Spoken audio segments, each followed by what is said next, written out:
다시 여러분하고 하나님 말씀을 갖고 은혜를 나눌 수 있게 돼서 정말 기쁘고 감사합니다.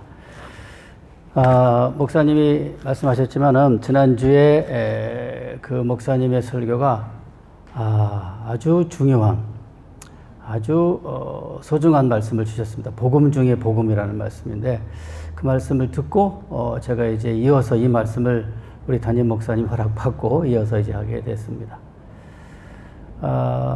잠시 얘기하자면은 아시다시피 저는 그 스코틀랜드에서 공부했는데 이제 공부하는 동안에 그 스코틀랜드 장로교회에 출석하게 됐습니다. 그런데 이제 그 스코틀랜드 장로교회 그 전통이라고 그럴까요? 보면은 담임 목사님하고 이제 부목사님하고 설교를 이제 교대로 하는데 이어서 해요. 그러니까 만약에 오전에 담임 목사님이 갈라디아서 1장부터 10절까지 했으면은 저녁 예배에 부목사님이 갈라디아 1장 11절부터 나머지까지 하고 이런 식으로 이어서 그렇죠? 우리 제자교회처럼 이제 성경 한 권을 택해가지고 쭉 이어서 담임 목사님, 부목사님 함께 이렇게 설교하는데 오늘은 이제 본문은 아니지만은 내용상 우리 담임 목사님 이어서 제가 이렇게 그 내용을 같이 설교하게 돼서 오늘은 스코틀랜드식으로 설교하겠습니다. 별로 안 오시는데.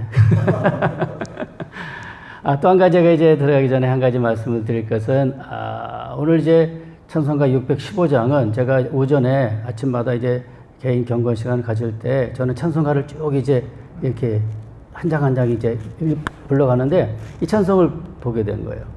이 찬송가의 작사자가 누구냐면 패니 크로스비라고 무려 찬송가 8,000곡을 작사한 분입니다. 그래서 그분의 작사한 곡이 여러 권 우리 찬송가도 여러 권 있는데 여러 편 있는데 그분은 불행하게도 생후 6개월 때부터 눈이 멀었어요. 생후 6개월부터 눈이 안 보이기 시작했어요.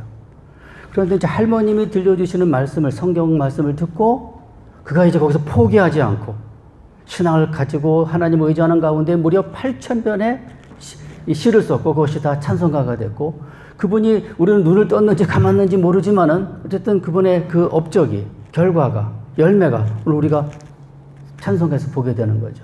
그래서 제가 이제 이 찬송을 고르면서 느낀 것 중에 하나는 사실 생후 6개월 때 앞이 안 보일 때 여자로서 어떻게 살아가겠어요? 그렇죠? 무슨 힘으로 무슨 소망으로 살아가겠어요? 그러나 하나님을 믿고 의지했을 때에 하나님께서 이 크로스비를 사랑하셔서 그야말로 놀라운 지혜를 주어서 많은 은혜로운 찬송가를 작곡하게 했고 작사하게 했고 따라서 오늘 우리 많은 사람들에게 후대 사람들에게 유익을 끼치는 삶이 됐다는 거죠. 따라서 저와 여러분이 오늘 사실 지나고 있는 그 삶이 여정이 현장이 어떨지 모르지만은 절대로 포기하지 마십시오. 우리 하나님은 살아계십니다. 어떤 상황에서 우리가 포기하지 않고 주님을 전능하신 전지하신 하나님을 믿고 의지할 때 주님은 반드시 우리를 축복해 주실 줄로 믿습니다. 자, 오늘은 이제 말씀은 이제 복음 중에 복음에 이어서 두 번째 말씀인데 바로 우리가 잘 아는 바로 이 주기도문이에요. 주기도문은 주님이 제자들에게 어떻게 기도해야 할지를 가르쳐 주신 가장 모범적인 기도문이죠.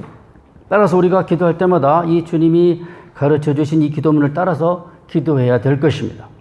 기도에 많은 방법이 있지만 주기도문이야말로 모든 그리스도인이 마땅히 본받아 따라해야 할 바로 그 기도문이죠. 그래야 하나님의 마음에 합한 기도를 드릴 수가 있는 것입니다. 근데 주기도문은 크게 두 부분으로 나눠지는데 오늘 주보에도 있는데 한번 본문을 이제 띄워주시죠. 전반부와 후반부가 있어요. 전반부에는 3개의 기도죠. 당신의 이름이 거룩히 여김 받으시오며 당신의 나라가 임하시오며 당신의 뜻이 하늘에서 이루어진 것 같이 땅에서 이루어지이다. 먼저 잠깐 말씀을 드리면은 근데 여기에 제가 밑줄을 긋은 게 뭐냐면은 우리 성경에 없어요. 그렇죠? 우리 성경에 어떻게 돼 있어요? 이름이 거룩히 받고 나라가 임하시고 뜻이 이루어진 것 같이 이렇게 돼 있어요. 원래는 원문에 들어있어요. 당신이라는 말이. 그래서 처음에 사실 이제 이 개혁에서 개정개혁으로 번역을 할 때 처음에는 초안에는 그 드래프트 초안에는 사실 여기에 뭐가 들어가냐면은 첫 번째 뭐라고 됩니까? 하늘에 계신 아버지여니까 아버지의 이름이 거룩히 여김 받고 아버지의 나라가 임하시고 아버지의 뜻이 이루어지길 이렇게 이제 개정을 했는데 반대했어요. 누가? 어머니들이. 거기 어머니 왜 아버지가 왜 들어가냐고. 예? 성대결인가 그래가지고 반대해가지고 다 뺐어요. 그러니까 이름하면 누구 이름인지, 나라가 누구의 나라인지, 뜻이 누구의 뜻인지 애매하게 되는데, 그러나 원문에는 분명히 뭡니까? 영어에도 그렇게 돼서 Your name, Your kingdom, Your will 돼 있어요. 자, 그런데 이제 그런 다음에 두 번째 뭐냐면 후반부가 뭐냐면 오늘 우리에게 일용할 양식을, 우리가 우리에게 우리 죄를, 우리를 시험에 들게 하지 마시옵고 이렇게 돼 있어요. 따라서 이제 기도는 당신과 우리의 기도예요. 주님, 기도는 당신과 우리의 기도. 근데 재미있는 건 뭐냐면 이제 이게 마지막 결론에 가서 결론이 안 나왔어요. 결론이 이렇게 되어 있죠. 마지막에 왜냐하면 나라와 권세와 영광 영원히 원문에는 당신인데 거기는 또 아버지를 넣었어요. 거기는 아버지 넣어도 괜찮은가 봐요. 그래서 아버지에 들어서 우리는 아버지에게 있사옵니다. 이렇게 됐습니다. 자, 다시 말하지만 이제 이 기도란 당신과 우리와의 관계, 하나님과 우리와의 관계인데 가장 인격적인 관계 속에서 이루어지는 것입니다. 즉, 아버지와 자녀들 사이에. 아버지와 자녀들 사이에. 그런데 이제 사실은 우리들 가운데서도 좀 아버지에 대한 기억이 안 좋은 분들이 좀 있어요. 그런 분들은 하나님을 아버지라고 부르기를 상당히 두려워하고 꺼려하고 주저하는 그런 사람들 본 적이 있어요. 실제로 상담하다 보니까. 왜? 아버지에 대한 게 너무 안 좋으니까 하나님을 아버지라고 안 부르는 거야. 하나님이라고 부르지. 근데 하나님을 아버지라고 부를 때 그 꺼리낌이 있는 거예요. 그러나 분명한 것은 하늘 아버지와 땅의 아버지는 분명히 다릅니다. 하늘 아버지는 아버지라는 단어가 의미하는 본래 가장 그 의미를 가리키는 것이. 우리 성경 본문 볼까요? 자, 여기 마태복음 7장 9절부터 우리 같이 읽겠습니다. 자, 시작. 너희 중에 누가 아들이 떡을 달라 하면 돌을 주며 너희가 악한 자라도 좋은 것으로 자식에게 줄 알거든 하물며 하늘에 계신 너희 아버지께서 구하는 자에게 좋은 것으로 주시지 않겠느냐. 즉 이것이 본래 아버지의 마음입니다. 사랑하는 자녀에게, 사랑하는 아들과 딸들에게 가장 이 세상에서 가장 좋은 것을 주시기를 기뻐하시는 것.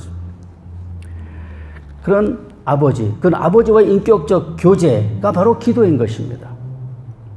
성비로운 것은 여러분, 혹시 여러분 독일어 아시는 분들이 계실지 모르겠습니다. 독일에서 이의를 가리킬 때 두 가지가 있어요. 존칭의 지가 있고 그냥 평범한. 이제 존칭, 다른 사람 높일 때 쓰는 말은 지라고 하고 너를 가리키는 말은 두라고 표현해요. 그럼 우리 생각할 때 이제 기도니까 하나님과 관계니까 존칭을 쓸 것 같은데 아니에요. 두, 너라고 표현해요. 왜? 친밀하니까. 아버지만큼 친밀한 분이 누가 있어요? 바로 하나님은 가장 친밀한 내 편이라는 사실을 기억하시기 바랍니다. 그런 나를 가장 사랑하시고 나랑 가장 가까운 나랑 가장 친밀한 하나님과 나와의 관계, 그것이 주기도문이에요. 두 번째 우리가 이제 오늘 중요한 본문은 지난 우리 설교에 이어서 제가 이제 드리는 말씀인데, 자, 두 번째 뭐가 나오냐면 거기에 당신의 나라가 임하시오라고 되어 있어요. 잘 보세요.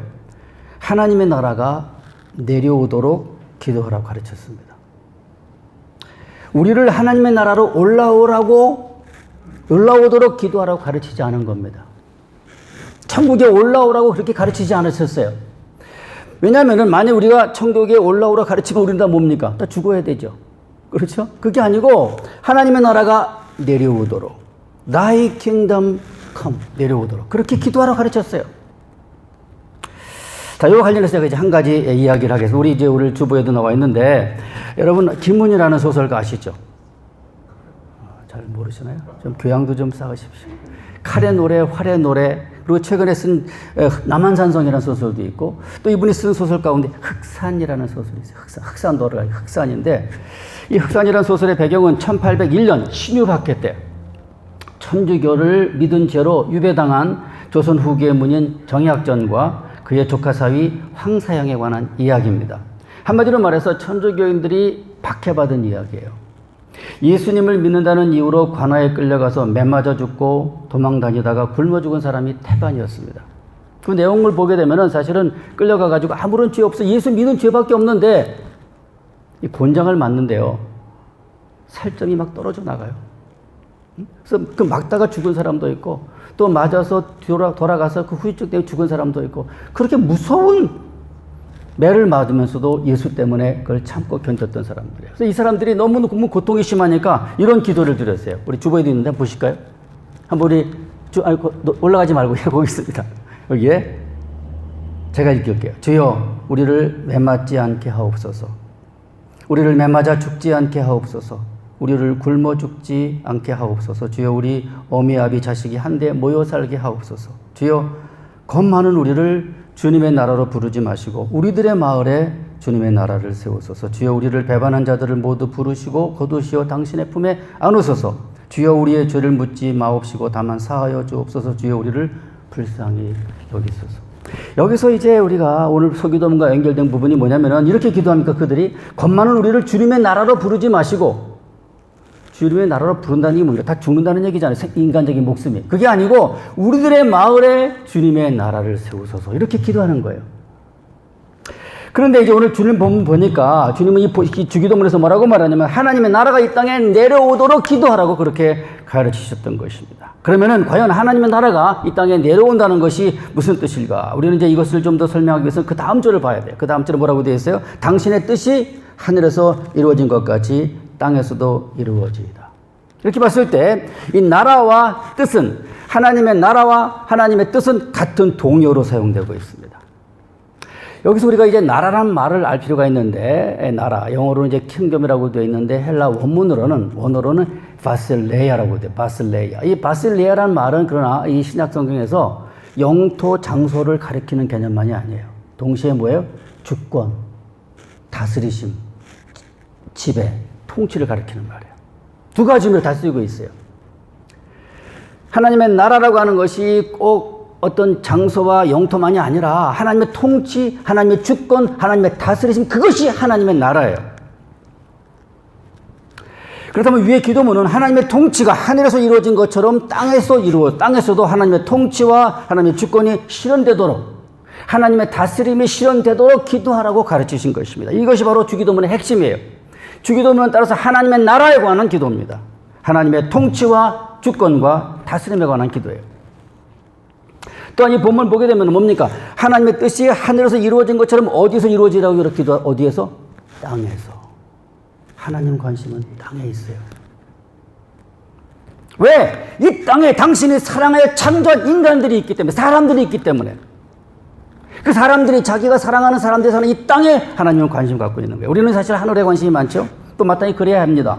적어도 주기도문에 의하면 그러나 하나님은 땅에 사람의 관심을 갖고 계시죠. 자신의 형상으로 만드신 피조물이기 때문에. 그래서 인간 모두를 하늘로 올라오라고 가르치지 않고 주님이 당신의 나라를 갖고 이 땅에 내려오겠다고 말씀하시고 그것을 위해서 기도하라고 그렇게 가르치신 것입니다. 이러한 주님의 뜻은 주님이 지상에서 처음 메시아 사역을 시작하실 때 하신 취임 설교에서 드러나는데 한번 볼까요? 마태복음. 자, 마태복음 4장 17절. 잠깐만요. 마태복음 4장 그거 없나요? 거기 없네요. 없습니다. 제가 이렇게 놓쳤나 본데. 거기 뭐냐면은, 마태복음 4장 17절에 회개하라, 천국이 가까이 왔느니라. 또 마가복음 1장 15절에 때가 찼고 하나님 나라 가까웠으니 회개하고 복음을 믿으라. 자, 이것이 예수님의 취임 설교예요. 여러분, 취임 설교는 뭡니까?